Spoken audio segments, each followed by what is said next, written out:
Olá, eu sou o professor Xavier e você está no meu canal Direito Sem Juridiquês, o melhor canal de introdução ao direito de todo o YouTube. Pelo menos é o que algumas pessoas deixam aí nos comentários, né?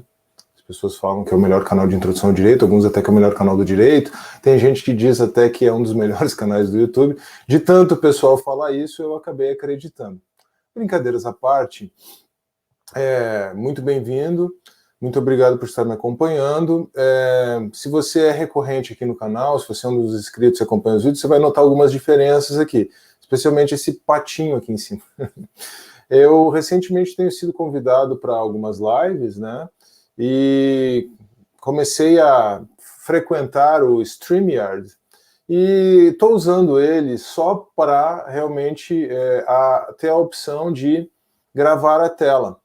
Então eu vou já compartilhar aqui um PowerPoint que eu preparei. Eu também preparei um template básico de PowerPoint, né, para o Direito Sem Juridiquês, para o Teodidatas, o meu outro canal, e eu vou começar a usar essa alternativa. É legal porque fica a imagem da pessoa do lado, né, no cantinho, e com isso a gente pode interagir legal. Eu não preciso também ficar editando o vídeo e jogar ali aqueles letreiros, né, para quem está acostumado, ou as imagens.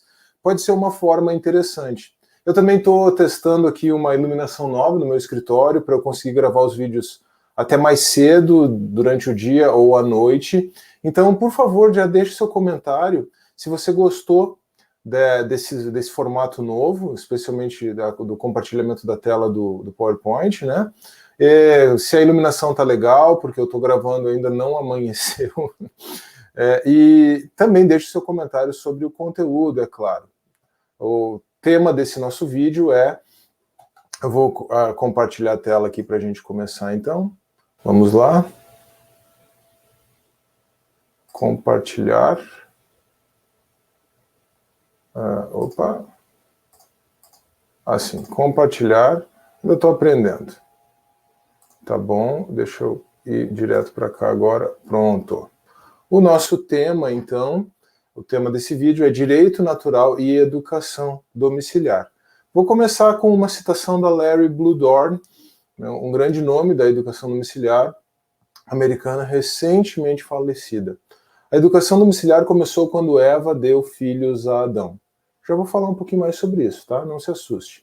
Esse vídeo aqui é um complemento à palestra A Educação Domiciliar no Brasil, História de uma Modalidade Educacional, que foi a aula inaugural do programa de extensão da UFPI sobre educação domiciliar. Foi muito legal, o retorno sobre essa palestra foi muito positivo.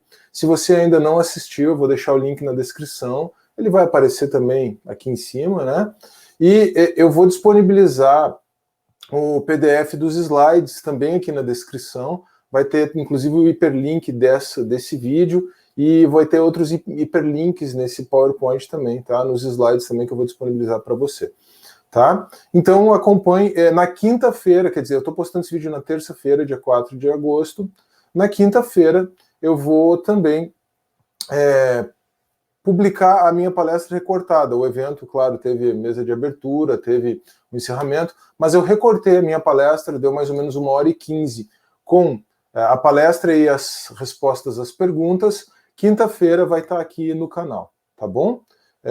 O pessoal lá da UFPI, a professora Cristiane, me autorizou a fazer. A gente tem tido um relacionamento muito legal aí. Vale a pena você se inscrever no canal, se você tem interesse nesse assunto da educação domiciliar. Vale a pena você se inscrever no canal que o pessoal da UFPI criou, porque o programa de extensão está se desenvolvendo, e na verdade, mais do que isso, né?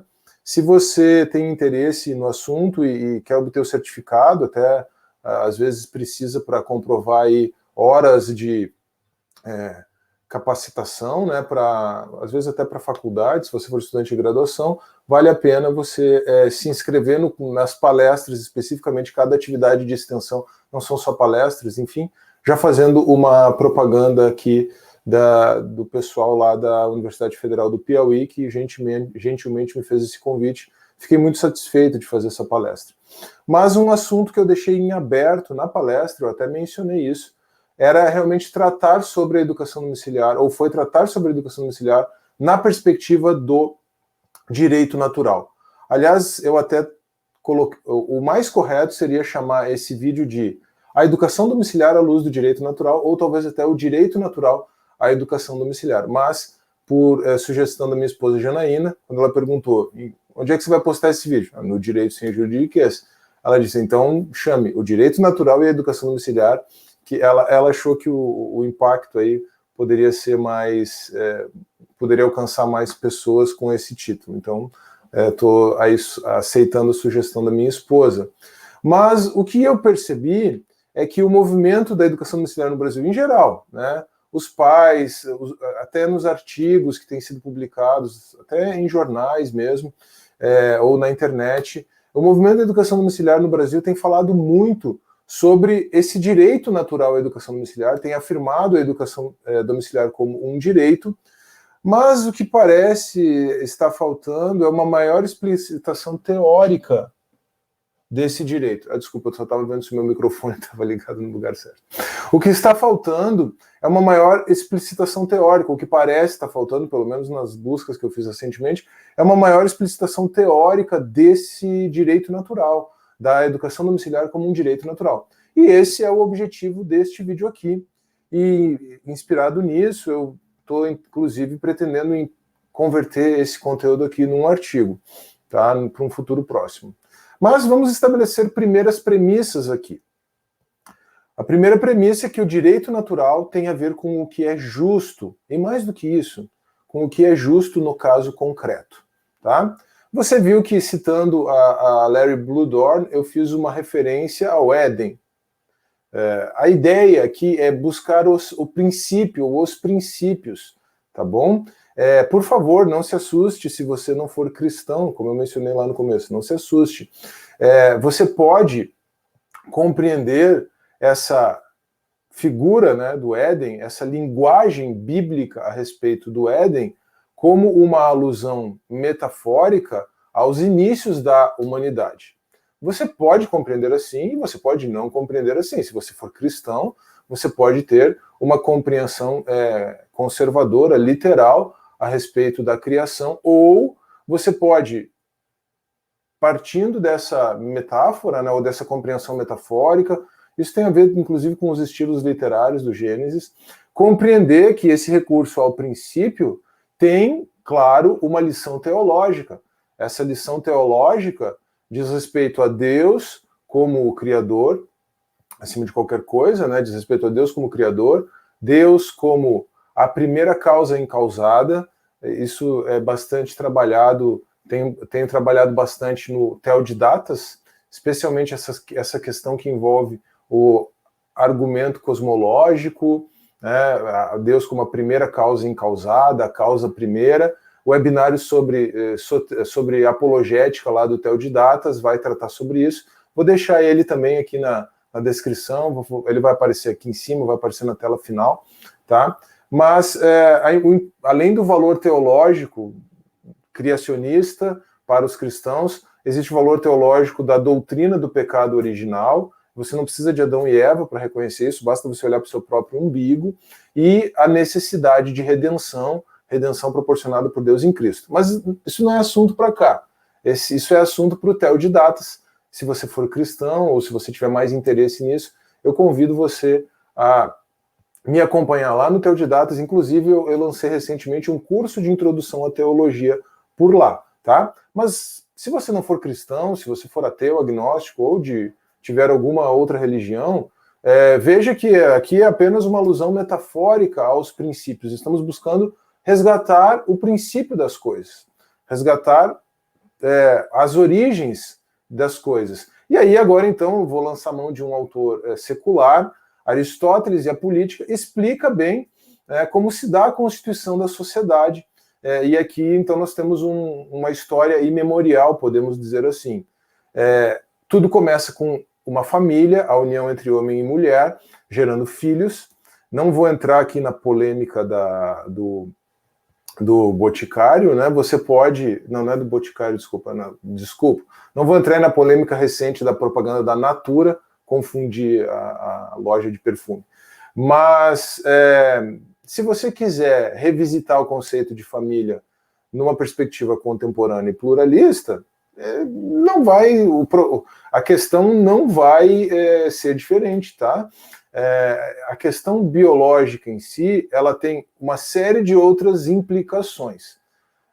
E eu não vou tratar disso aqui nesse vídeo, mas para o que diz respeito à educação domiciliar, o raciocínio que diz respeito à educação domiciliar em si, você pode inclusive pensar em famílias alternativas, desde que você tenha aí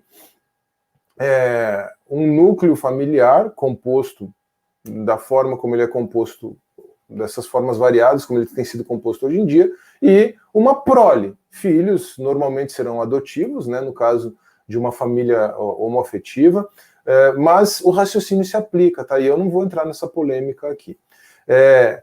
Tudo começa com uma família, e aí, especialmente, nós estamos pensando de forma imemorial aqui, né?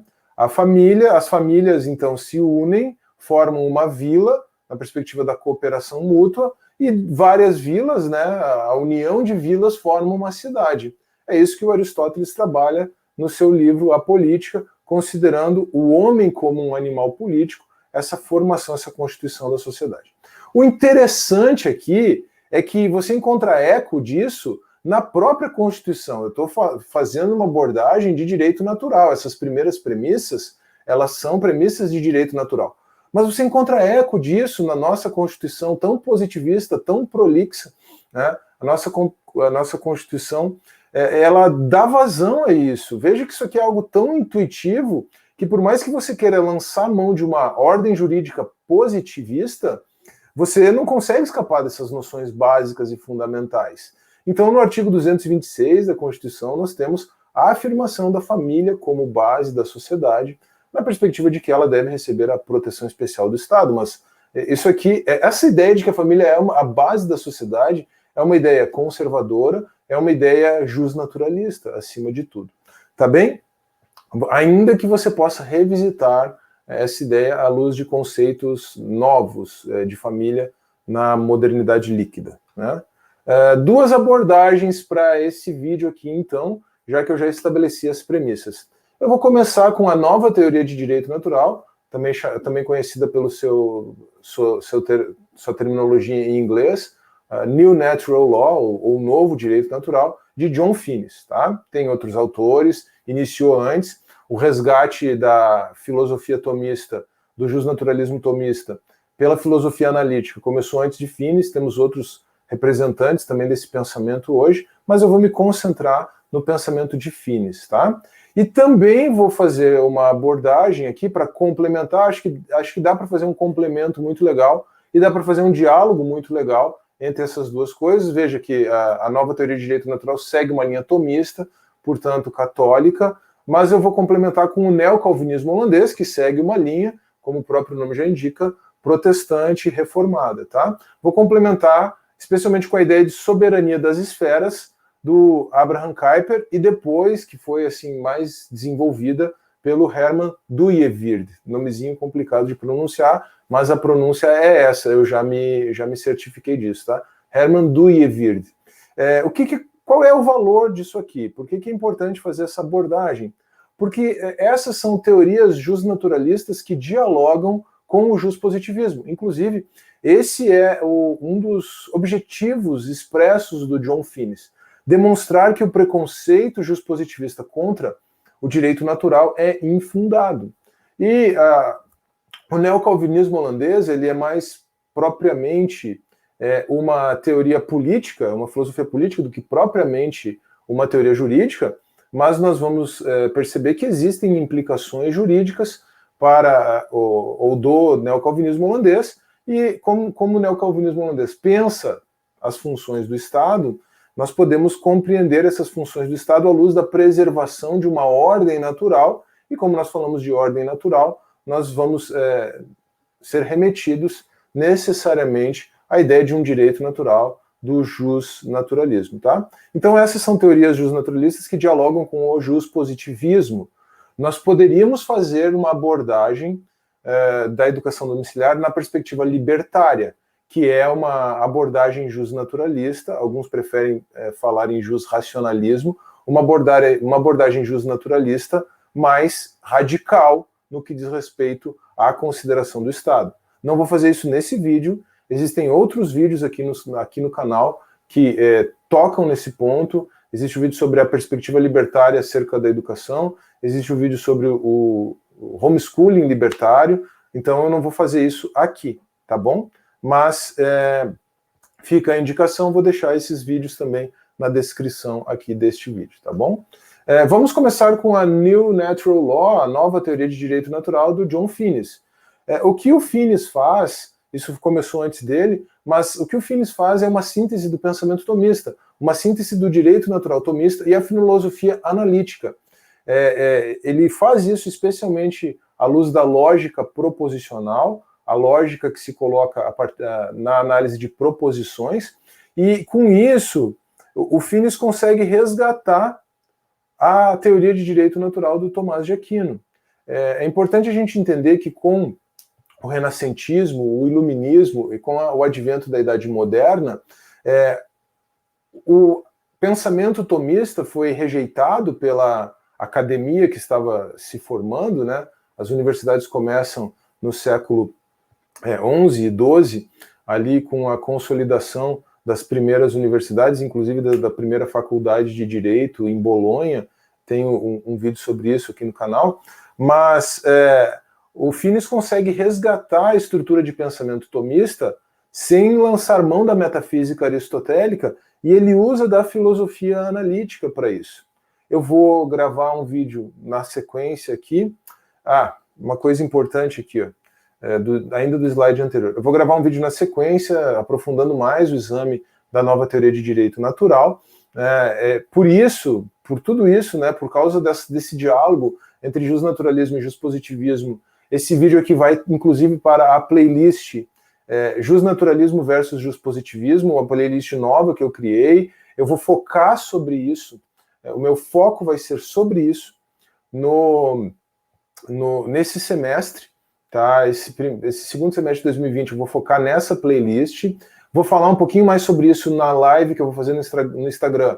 Se você estiver acompanhando o vídeo no dia que eu lancei, dia 4 de agosto, hoje, tá? E eu trabalho essas questões, eu podia até ter mencionado no começo do vídeo, trabalho muito essas questões, o percurso histórico, o percurso filosófico, no meu curso História, Filosofia e Direito no Instituto Angélicum.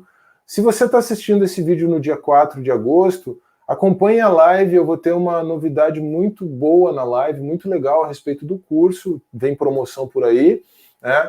Se você estiver acompanhando o vídeo depois do dia 4 de agosto, que a promoção do curso já vai ter sido lançada, ainda dentro do mês de agosto, tá?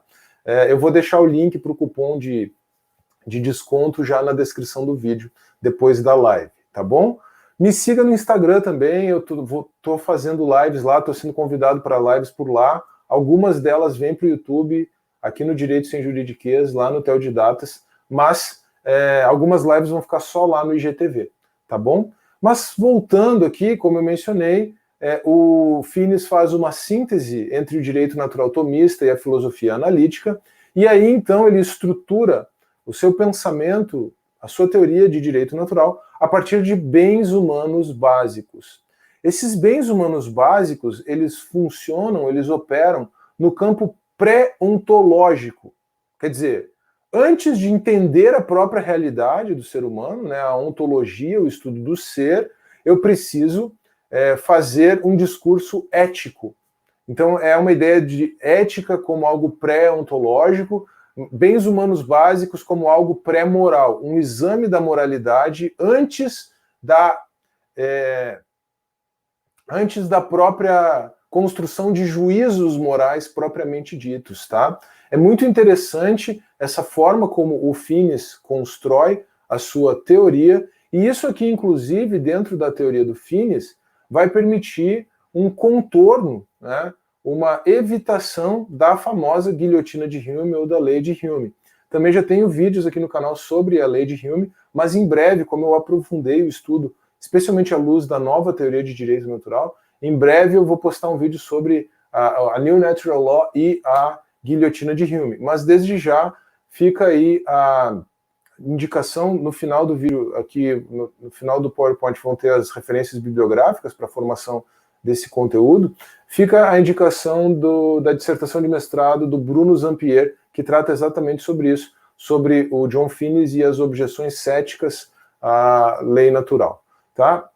Então, tudo isso aqui diz respeito à razoabilidade prática. Tá? Aristóteles, Tomás de Aquino, essa síntese aí feita pela filosofia analítica reconhecem dois tipos de razoabilidade. Razão especulativa, que é a razão teórica, e a razão prática. Quando nós estamos falando de ética e de direito natural, nós estamos falando de razão prática. Nós precisamos da razoabilidade prática para estabelecer os bens humanos básicos no campo pré-moral, pré-ontológico, mas quando nós passamos do campo pré-moral para o campo moral, para o campo da compreensão da realidade, para o campo ontológico, para o campo deontológico, para o campo do dever ser, né? Nós vamos então estabelecer juízos morais diante do caso concreto, usando a razoabilidade prática também. Tá? Então veja que interessante. Você sempre vai raciocinar em termos de direito natural diante de uma solução, diante de um caso concreto, buscando a solução para o caso concreto. Tá? O direito natural não se presta a abstrações como é o direito positivo. Isso aqui é muito importante. Tá? O juízo moral, ele é sempre um juízo de razoabilidade prática diante de um caso concreto, para resolver um caso concreto. E aí, então, o que nós temos é que o direito natural, ele consegue apresentar respostas mais adequadas para dois grandes problemas da teoria do direito contemporâneo. Esses dois grandes problemas são as leis manifestamente injustas, né? O direito natural afirma que lex injusta non est lex, lei injusta não é lei, desde Agostinho, de Hipona, nós temos essa frase. Isso, na verdade, é até anterior, claro, mas o Agostinho foi quem formulou assim nesse chavão. Lei injusta não é lei, esse é o primeiro problema, né, da teoria do direito contemporâneo, as leis injustas. E nós temos o problema das lacunas do direito.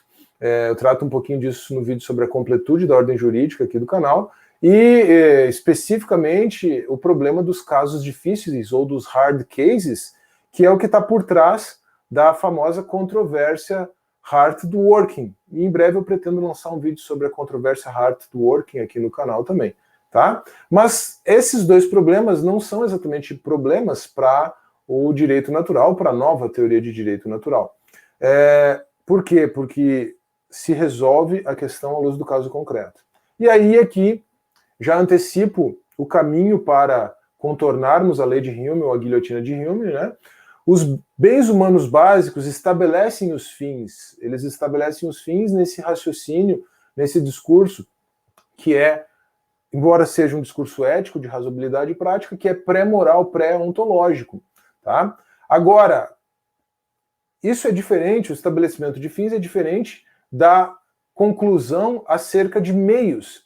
Essa conclusão a respeito de meios, esse raciocínio a respeito dos meios, que então vai ser o raciocínio a respeito da solução do caso concreto, ele é estabelecido a posteriori, depois, diante de um caso concreto, tendo já os bens humanos básicos como premissa, como ponto de partida, e tendo, o que é mais importante, os primeiros princípios da razoabilidade prática como ponto de partida. E o primeiro princípio da razoabilidade prática, o primeiro princípio da razão prática, que é autoevidente, indemonstrável por definição. Todos os primeiros princípios, na verdade, são indemonstráveis. Tá? São aquilo que o Mises, por exemplo, chama de dados irredutíveis. Isso aqui é uma questão epistemológica básica, isso aqui é uma questão que diz respeito à própria teoria do conhecimento. Tá? O primeiro princípio básico da razoabilidade prática, quando nós estamos pensando em termos de ética e de direito natural, é que o bem deve ser buscado e o mal deve ser evitado. Tá? É complicado você ter que afirmar que isso deve ser algo autoevidente, mas a gente precisa fazer isso, né? O que isso é algo autoevidente. É complicado isso, mas a sociedade contemporânea nos força a termos que afirmar que o bem deve ser buscado e o mal deve ser evitado. E aqui, então, pensando em termos de bens humanos básicos, O primeiro de todos os bens humanos básicos, o Finis tem uma lista de 7 bens humanos básicos, né? No seu livro Lei Natural e Direitos Naturais, Natural Law and Natural Rights. A vida, ela é o primeiro bem humano básico. E a vida, ela introduz, né, o direito à vida introduz o direito à procriação, quer dizer, o bem humano, a vida como bem humano básico trabalha a procriação, e por isso o Finis vai trabalhar o casamento como um bem humano básico. Cuidado quando eu falo em procriação aqui, tá? Já vou explicar isso um pouquinho melhor. Mas essa ideia de procriação, essa ideia da constituição de uma família, lembra lá do Aristóteles, ela é tão básica para a sociedade, tão básica para o convívio humano em sociedade, ela é uma questão de razoabilidade prática tão importante que no seu pensamento posterior, o Finis passa inclusive a considerar o casamento de forma autônoma como um bem humano básico. Tá? Isso você vai ver, por exemplo, no Direito Natural em Tomás de Aquino, que é uma obra já bem mais recente do que o direito natural e a lei natural e os direitos naturais, em que o Finis não só apresenta de forma básica ali o direito natural em Tomás de Aquino, o próprio título pode deixar um pouco, pode nos induzir em erro, mas ele inclusive apresenta um resumo da sua teoria de direito natural e de como ele articula o diálogo entre justnaturalismo e justpositivismo, que é, como eu mencionei, uma das finalidades básicas do todo o sistema de pensamento do Finis. Tá?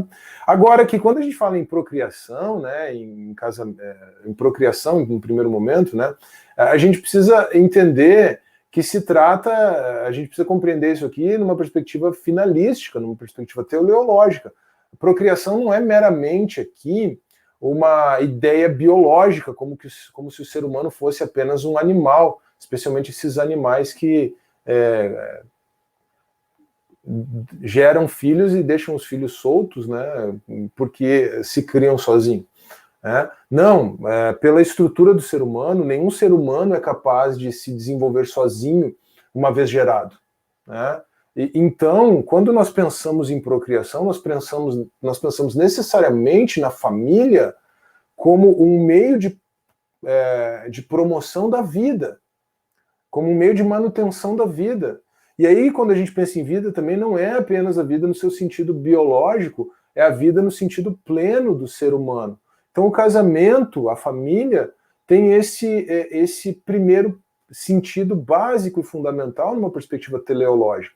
Veja que o Finis trabalha a ideia das inclinações do ser humano, não num sentido de instintos gregários, como se o ser humano fosse um animal, mas as inclinações do ser humano no sentido da racionalidade do ser humano, no sentido ético propriamente. E quando nós pensamos em procriação, a partir de uma inclinação que tem um caráter sexual, é claro, que tem um caráter ligado ao que o Aristóteles chamava de parte irracional da alma, e para a parte irracional da alma, o Aristóteles pensa a virtude da temperança. Semana que vem, na quarta-feira, vou lançar um vídeo sobre ética cristã, virtudes e ética cristã, virtudes e vícios, né? No Teodidata, se você tiver interesse, confira lá. Mas existe um vídeo sobre a ética aristotélica, as virtudes e os vícios em Aristóteles aqui no canal também. Então, quando Aristóteles pensa na temperança ligada à parte irracional da alma, isso tem a ver com a reta ordenação dos prazeres. E, numa perspectiva tradicional, o casamento é o lugar onde os prazeres serão ordenados retamente. Porque se você tem homem e mulher, você tem pode até pensar até em instinto sexual, né? Um desejo sexual, e o sexo gera filhos, e aí a procriação tem a ver com essa inclinação básica do ser humano.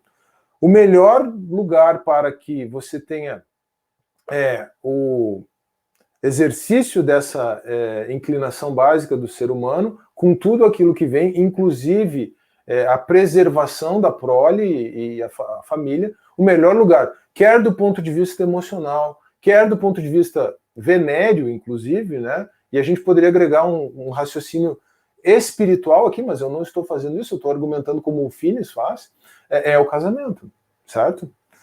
E, claro, eu falei que eu não iria entrar em polêmica, mas apenas o casamento entre homem e mulher é capaz de gerar biologicamente filhos para quem quiser fazer uma abordagem aí que leve em conta o embate de cosmovisões, tá? Mas eu não estou procurando tratar disso aqui. Eu, inclusive, defendo, na minha defesa da educação domiciliar como algo ligado à liberdade, eu defendo tranquilamente o direito de famílias homoafetivas, casais homoafetivos que adotaram filhos, isso é uma realidade já presente no Brasil, defendo o direito deles de educarem seus filhos em casa, obviamente.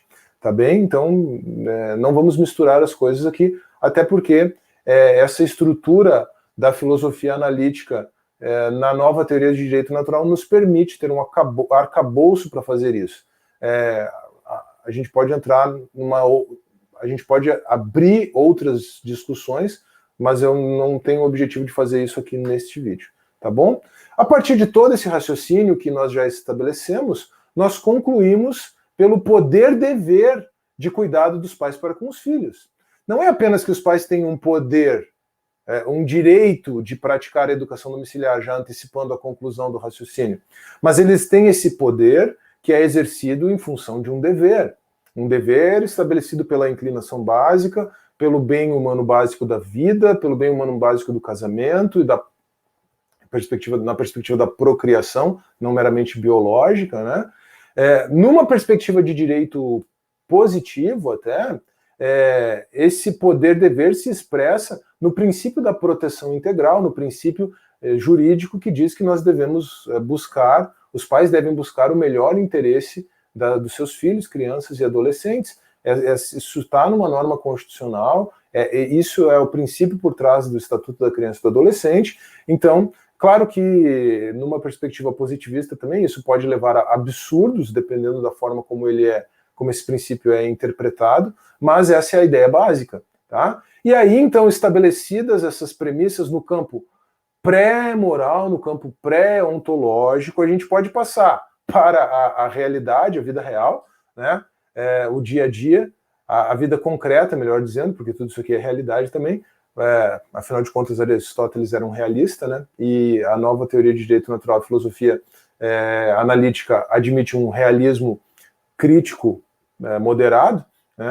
A ideia de que nós temos dificuldades inatas, inerentes para a percepção da realidade, mas é possível, sim, perceber a realidade, então nós podemos fazer afirmações com valor de verdade, especialmente na lógica proposicional, tá? Mas aqui eu estou sendo muito detalhista, estou descendo a minúcias de filosofia e epistemologia. Se você não entendeu nenhuma palavra do que eu acabei de falar, fique tranquilo e vamos avançar, tá bom? Nós temos, então, indo para a vida concreta, nós temos que estabelecer juízos de razoabilidade prática concretos, diante de casos concretos. Qual é o primeiro princípio da razão prática? O bem deve ser buscado e o mal deve ser evitado. E aí, então, nós vamos perguntar, a educação domiciliar realiza o bem no caso concreto? Os pais, diante daquela situação concreta, naquela situação concreta, estão promovendo o bem dos filhos? Claro que se você se você incorporar premissas progressistas de que apenas a escola é a salvação da humanidade, de que apenas a socialização escolar é uma solução adequada, de que a escola é o ambiente que promove cidadania, tudo isso são falácias que são facilmente desmontadas, quer num raciocínio a priori, principiológico, quer diante da análise concreta, quer diante da análise empírica da vivência da educação domiciliar, a não ser que você parta dessas premissas que não têm sustentação nem teórica e nem empírica, você vai simplesmente analisar o caso concreto, vai perceber que os pais estão cuidando dos filhos, estão promovendo a melhor educação que conseguem dar aos seus filhos, e aí você vai ter uma resposta positiva, normalmente. Então, se a educação domiciliar está realizando o bem, promovendo o bem que deve ser buscado no caso concreto, ela está amparada pelo direito natural, e se ela está amparada pelo direito natural, ela tem que estar amparada pelo direito positivo. Se não existe uma regra de direito positivo prevendo a educação domiciliar, o que é o caso do Brasil hoje, reconhecido pelo Supremo Tribunal Federal, apesar do Supremo não ter entrado na discussão das normas de direitos humanos, das normas internacionais de direitos humanos, mas eu não vou aprofundar isso aqui, isso é tratado em outros vídeos aqui no canal, e tratei no vídeo da palestra lá para a Federal do Piauí. O próprio Supremo reconheceu que não existe uma lei positiva sobre a educação domiciliar. Concluiu que não haveria direito subjetivo, mas veja aqui que o raciocínio de razoabilidade prática introduzido pelo direito natural nos diz que se o bem está sendo buscado no caso concreto, o direito positivo não pode impedir a prática da educação domiciliar. Isso é absurdo. Agora, em caso negativo, né, caso a resposta a essa nossa investigação concreta seja negativa, quer dizer, caso o bem não esteja sendo promovido, mas esteja havendo a promoção do mal, quer dizer, aquela família não está de fato, os pais não estão de fato cuidando dos seus filhos, os pais não estão de fato educando e ensinando seus filhos, os pais estão numa situação, aquelas crianças, melhor dizendo, estão numa situação realmente de abandono intelectual, aquela expressão que você vai encontrar lá no artigo 246 do Código Penal. Se você tem um abandono intelectual efetivo e não educação domiciliar, aí então você vai entender que o direito natural não ampara essa situação. Mas isso tem que ser verificado à luz do caso concreto.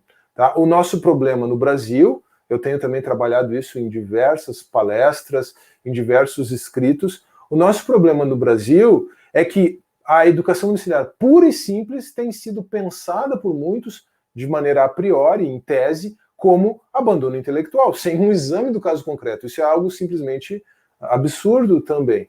Tá? Existe uma presunção de má-fé da parte de muitos agentes públicos. Essa expressão, presunção de má-fé, é do deputado Fábio Osterman, que é deputado estadual no Rio Grande do Sul, autor do projeto de lei sobre educação domiciliar lá na Assembleia Legislativa do Rio Grande do Sul. Existe uma presunção de má-fé que muitos agentes públicos fazem recair sobre as famílias educadoras. Isso é um absurdo, porque sem fazer o exame do caso concreto, você não pode concluir que há abandono intelectual. E sem fazer o exame do caso concreto, e esse exame do caso concreto também deve ser feito despido de preconceitos ideológicos, senão a pessoa vai analisar o caso concreto de uma maneira totalmente enviesada e a solução não vai ser a melhor possível. Tá bom? Agora, o grande dilema, né, é o que fazer, então, nesse caso negativo. E aí eu acho que aqui o complemento da análise pelo neocalvinismo holandês, pela teoria que começa lá com o Abraham Kuyper e que é melhor desenvolvida, né, mais desenvolvida recentemente pelo Herman Dooyeweerd. E o pensamento do Dooyeweerd, em especial, tem sido bastante estudado aqui no Brasil, especialmente ali em São Paulo, no Mackenzie, né? Então, nós temos aí, e tem muita gente que tem ido para fora, inclusive, né, feito mestrado, doutorado fora do Brasil. Então, nós temos aí um bom aporte do neocalvinismo holandês atualmente no Brasil. Cada vez mais têm sido editados livros, inclusive aqui, ó, uma boa introdução, Estado e Soberania, ensaio sobre cristianismo político, do Herman Dooyeweerd, mas a introdução desse livro, tá? A introdução desse livro, que é do Leonardo Ramos e do Lucas Freire, é muito boa. Inclusive, eles citam o Hans Hermann Hoppe, Democracia, o Deus que Falhou. Mas, assim, esse é um assunto que eu não domino muito, tá?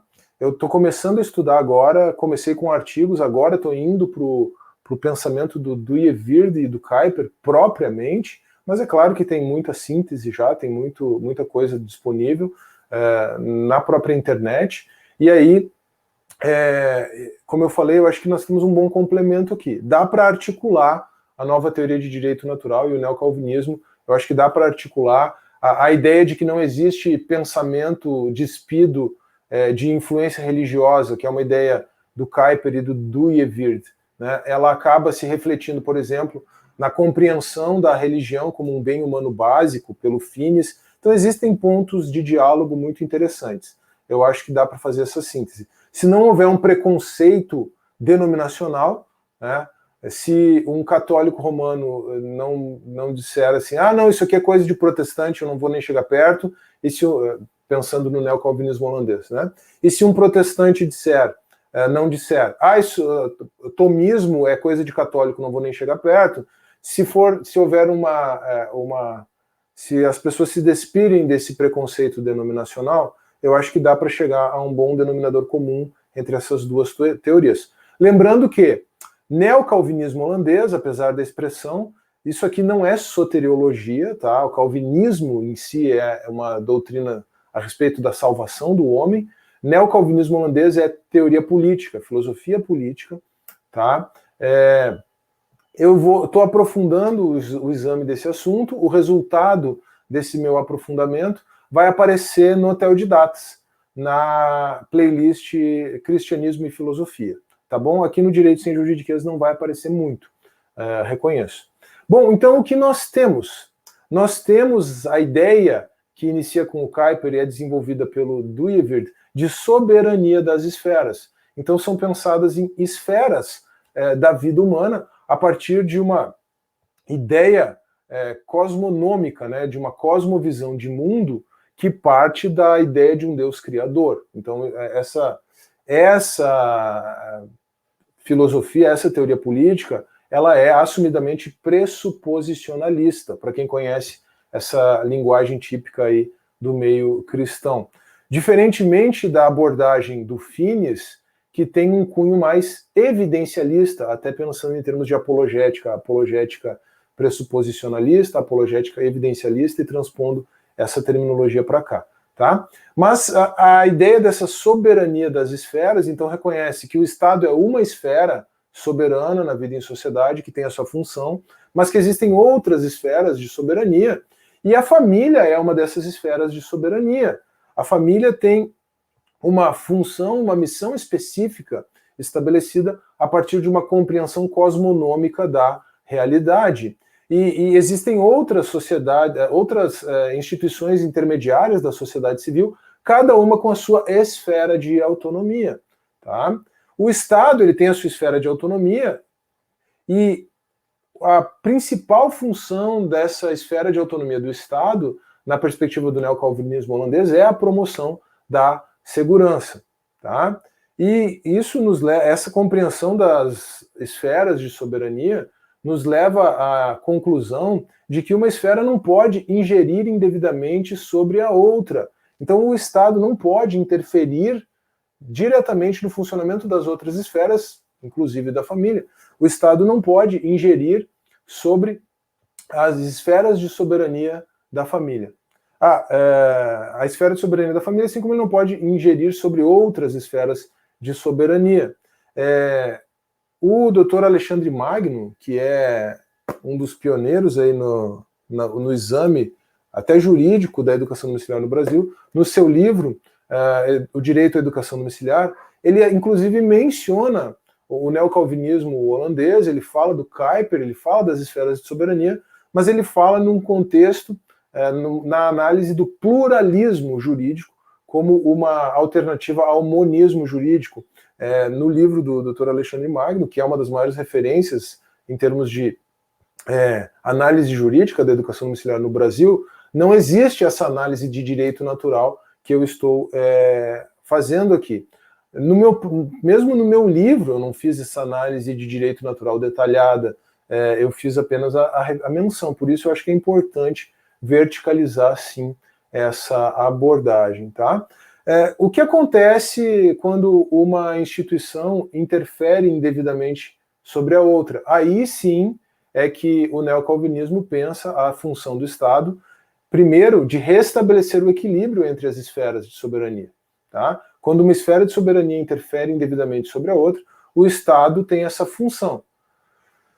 Aqui a gente cai naquele problema, né? Quem vigia o vigilante? E quando o Estado interfere indevidamente nas esferas de soberania? Por isso é importante a gente afirmar que o Estado não pode interferir nos assuntos da família, e um desses assuntos, veja como é importante fazer a síntese entre essas duas abordagens, né? Um desses assuntos de esfera de soberania da família é a educação dos filhos, a educação domiciliar deve ser uma opção reconhecida.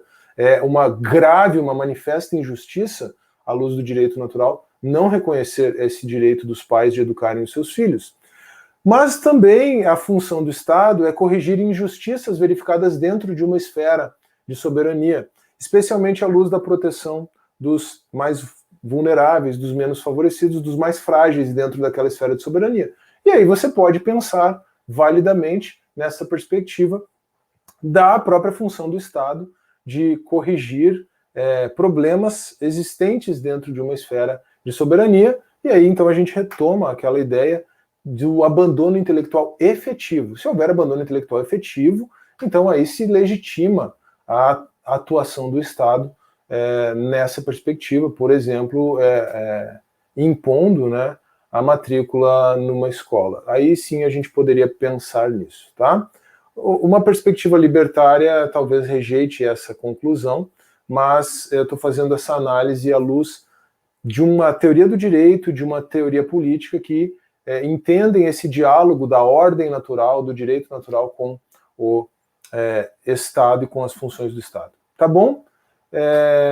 Referências, todas elas vão estar aqui na descrição do vídeo, o PowerPoint, né, o PDF dos slides, melhor dizendo, vai estar também para você fazer o download, e tudo com um hiperlink aqui, tá?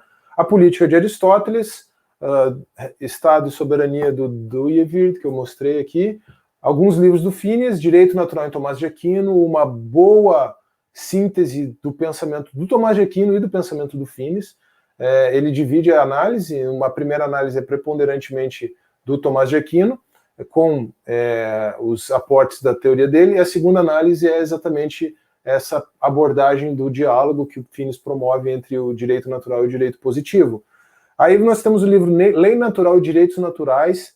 Eu simplesmente não consigo encontrar esse livro em português para comprar. Ele está esgotadíssimo. Se alguém, inclusive, tiver um link, pode postar nos comentários aqui. Eu acabei de comprar a edição em inglês num sebo. E R$150, tá? Porque eu não podia mais não ter esse livro aqui. Eu já estudei tudo que eu podia. Inclusive aqui, ó, uma outra indicação para quem lê em inglês é o verbete sobre direito natural, Natural Law Theories, da Enciclopédia de Filosofia de Stanford, que é escrito pelo Finis também. Então, isso aqui é legal, está na internet, disponível. Quem lê em inglês aí pode ter também um bom vislumbre da nova teoria de direito natural nesse verbete da Enciclopédia de Stanford, tá?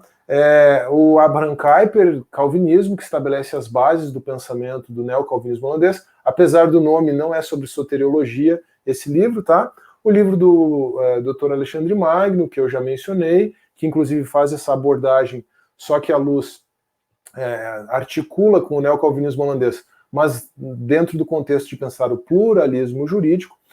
O meu livro, né, embora não tenha aí uma abordagem especificamente de direito natural verticalizada, mas é uma boa introdução à educação domiciliar no Brasil, e a dissertação de mestrado do Bruno Zampier, muito boa, John M. Finis e as objeções céticas à lei natural. Tá bem? Interrompendo o compartilhamento aqui, terminamos essa nossa análise aqui. O slide era... A análise dos slides era o que nós tínhamos aí para esse vídeo. Eu espero que você tenha gostado do vídeo. Eu espero que ele tenha sido elucidativo. A minha ideia é realmente, eu tenho trabalhado para que as pessoas possam compreender melhor a educação domiciliar no Brasil, e a minha ideia com este vídeo, com esse conteúdo, é apresentar uma fundamentação jurídico-filosófica adequada para a educação domiciliar, para esse confronto, para essa abordagem. Então espero que você tenha gostado do vídeo. Se foi esse o caso, não se esqueça, por favor, de deixar o seu like, deixe o seu comentário sobre o conteúdo, deixe o seu comentário sobre esse novo formato, para eu saber se eu posso continuar por aí. O vídeo ficou extenso porque eu acabei apresentando muitas questões teóricas, né? Eu também já fiz uma pesquisa aqui e vi que o pessoal não se importa que haja vídeos mais extensos, tudo depende do contexto, né? E isso aqui não era assunto para resumir em 10 minutos. Deixe o seu comentário, então, deixe o seu like se você gostou do vídeo, compartilhe esse vídeo, né? Compartilhe com seus amigos aí, com seus colegas, vamos ampliar esse debate sobre a educação domiciliar no Brasil, e não se esqueça de se inscrever no canal, caso você não seja inscrito. Conheça também o Teodidatas, me acompanhe nas outras mídias sociais, especialmente no Instagram. Um forte abraço e até a próxima.